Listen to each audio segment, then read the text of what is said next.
Nå, jeg beklager meget. Der er gået en måned, faktisk. Ja, 4 uger. Jeg glemte nogle ting.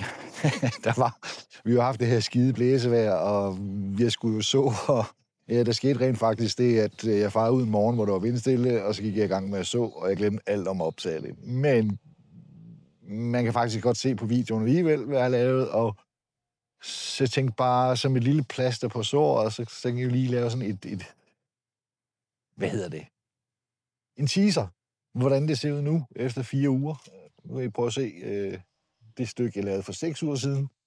Jeg er bag ved mig. Jeg har nogle enkelte bare pletter, men jeg er i gang med sand, og det skal vi nok komme ind på.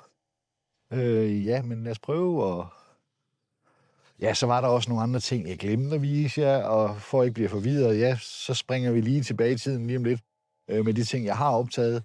Men jeg vil lige vise jer, hvad jeg har brugt af udstyr, og hvad jeg har brugt af gødning, og så selvfølgelig, hvilke frø jeg har brugt til at så den sidste del af greenen.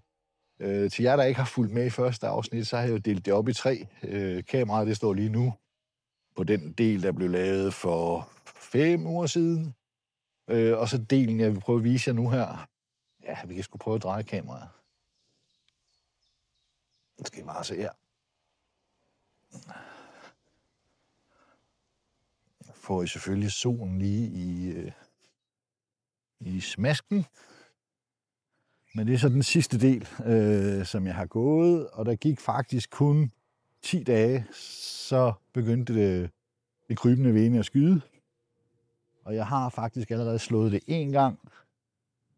Og prøve at se, om vi lige kan afmontere det her kamera. Skal I se her. I kan faktisk se sporene her. Ja, og jeg har de obligatoriske gummistøvler på. Jeg elsker de her gummistøvler. Men som I kan se, så er det altså kommet fint op. Og det jeg har gjort, det er, da det var op omkring 20 mm, de 2 cm, så klippede jeg det ned til 8 mm. Og det sker der altså ikke noget ved. Ikke når det er sådan noget babygræs, det kan man godt. Der er jo den her tredjedelsregel, og den er fin, den holder 100. Men når det er sådan noget babygræs, så kan man godt give det nogle tæsk første gang. Og med krybende vene, der er det altså mere at få det ned, så det kan brede sig så hurtigt som muligt. Så da det ramte de her 2 cm, så klippede jeg det ned til 8 mm. Og lige nu, der er det ned i 5 mm. Og der holder vi den i et stykke tid. Jeg er gået i gang med sand på det midterste stykke. Og så skal vi i gang med mere sand på det her stykke, så vi får det jævne helt ud, så vi kan klippe det lige. Som I kan se her, så har jeg sådan nogle... Det er altså fra med plæneklipper. Fordi plænen ikke er jævn. Men ja, jeg vil lige prøve at vise jer det her udstyr, jeg har brugt, inden vi hopper tilbage i tiden.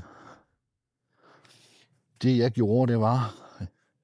Jeg købte den her Elite Spreader fra Scotts. Den købte jeg på Amazon, og hold nu kæft, den er god. Jeg tror, jeg har 4 forskellige. Og den her, den har fine indstillinger, så man kan komme helt ned i det fine. Her har I, se her.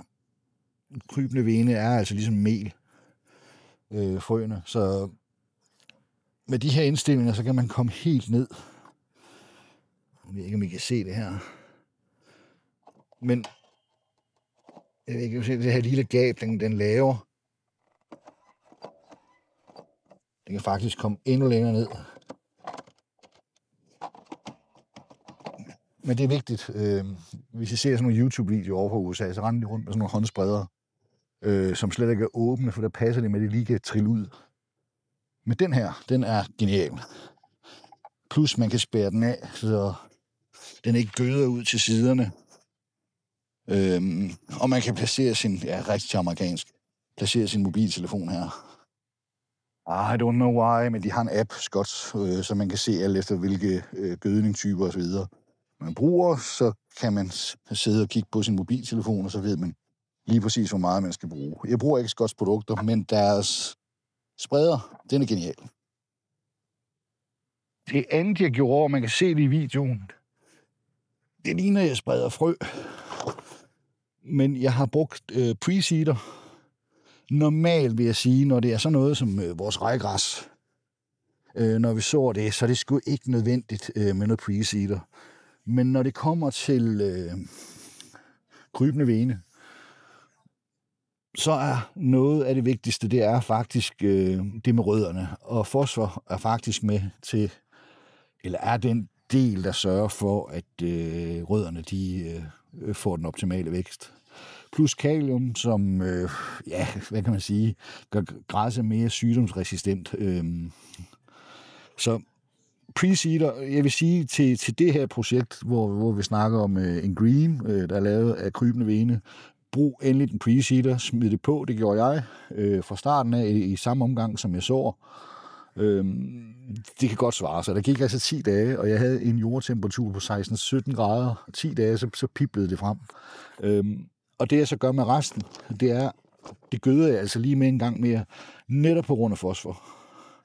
Også kaliumdelen lige nu, der synes jeg ikke, nitrogendelen er så vigtigt. Det med bladene og den grønne farve. Det med rødderne har jeg faktisk meget mere fokus på til at starte med. Det jeg så har, den krybende vene, det er den her fra Barenbrug, deres L93 XD. Og den skulle efter sigende være fantastisk. Det er gået efter, det er simpelthen noget, der er sygdomsresistens. Og den scorer rimelig højt. Der ligger på nettet, hvor man kan sammenligne de forskellige typer krybende vene.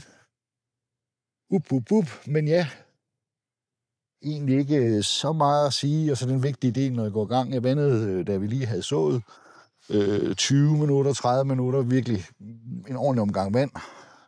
Og ellers så har jeg gjort det, som jeg fortalte om i første afsnit, det er en 5-6 gange om dagen med en lille smule vand, bare for at holde det fugtigt hele tiden. Det er nok. Når det så begynder at pible frem, så reducerer jeg antal gange af vandet, men hæver mængden af vand. Så jeg endte med 2 gange om dagen, og til sidst en enkelt gang, og nu er jeg så begyndt at springe over. Det er selvfølgelig vigtigt at fortsætte med at vande, når det er kommet frem. Men man skal selvfølgelig også passe på med, at man går bare og chatvander, så det er vigtigt, at de får en pause også, så rødderne også kan begynde at arbejde ned efter vand. Men, mon ikke det var det? Eller hvad? Jo, jeg tror sgu, jeg har det hele med. Så nu prøver vi lige at springe tilbage i tiden.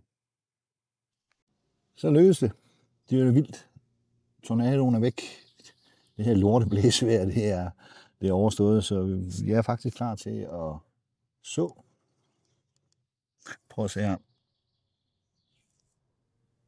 Som jeg viste i den sidste video, så har jeg ikke lavet enten vertikalskære på den ene og på den anden led og brændt græs af. Og så har jeg hævet den til sidst fra 1 cm til 1,5. Så vi har nogle gode små fuger, hvor vi kan så vores krybende vene. Det der er med krybende vene, det må maks ligge 0,5 cm nede. Ikke at der vil ske noget ved, at det kommer længere ned, enten det kommer bare til at tage mega lang tid om at komme op. Så jo tættere på overfladen, jo bedre med krybende vene. Hvis det nu havde været rejegræs, så kunne man sagtens smide ned 1 cm, 1,5 cm. Men det her, det er perfekt. Jeg tror, vi har en jordtemperatur på omkring 16 grader. Så det burde gå stærkt. 10-12 dage, så burde det begynde at spire. Så ja, men lad os nu prøve at komme i gang.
Når jeg så har fået frøene godt fordelt, så er der kun én ting at gøre.